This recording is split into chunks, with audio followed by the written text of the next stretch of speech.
તો ચાલો આજે આપણે પીનટ બટર કૂકીઝ બનાવી રહ્યા છે. તો સૌથી પહેલાં તમે એક પ્યાલાના અંદર બ્રાઉન શુગર લીધી છે અને બીજી વ્હાઈટ શુગર લીધી છે.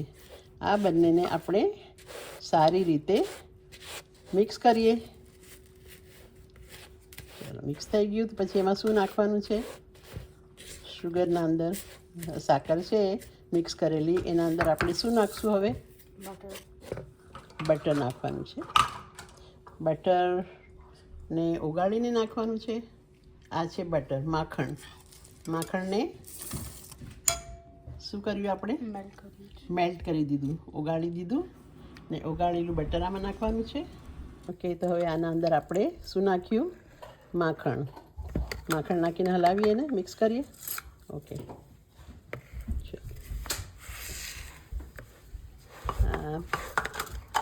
બ્રાઉન શુગર છે અને બીજી સફેદ સાકર છે, બંનેને માખણ નાખીને બરાબર મિક્સ કરશું આપણે. રાઈટ, પછી આ મિક્સ થઈ જાય પછી શું કરવાનું છે? આની અંદર આપણે 2 ઈંડા તોડીને નાખવાના છે. ઓકે, આટલી સાકરને આટલા એના અંદર 2 ઈંડા તોડી નાખીને એને પછી મિક્સ કરશું આપણે. રાઈટ,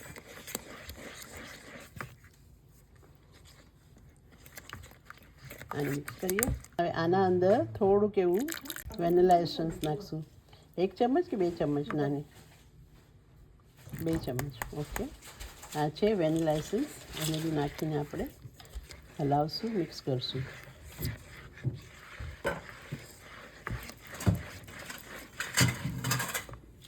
મિક્સ થઈ ગયું છે. એના અંદર 2 ચમચ દૂધ નાખશું આપણે. Milk 2 spoon. બસ 2 ચમચ દૂધ નાખી એને પણ પાછું આપણે હલાવીને મિક્સ કરશું.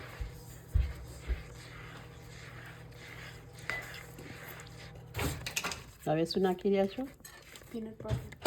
ઓ, હવે આવશે પીનટ બટર. વેટ, કેટલું પીનટ બટર નાખો છો? આ ભરીને. ઓકે,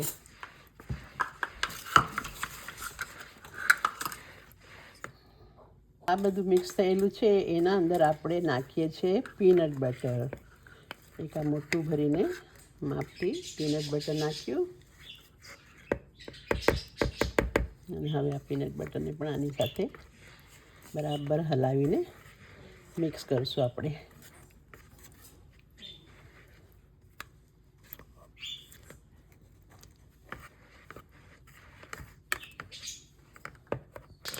હવે પીનટ બટર મિક્સ થઈ ગયું છે. આના અંદર આપણને નાખવાનો છે 2 કપ ભરીને મેંદો, ઓલ પર્પઝ ફ્લાવર. 2 કપ મેંદો નાખી પછી પાછું એને આપણે મિક્સ કરશું. 1 કપ થયો, હજી 1 કપ નાખો. આ થઈ ગયો 2 કપ મેંદો, ઓલ પર્પઝ ફ્લાવર. અને આપણે ખૂબ હલાવીને મિક્સ કરશું. શું છે?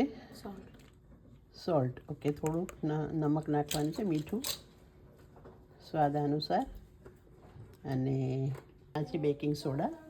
તો 1 નાની ચમચ બેકિંગ સોડા નાખશું.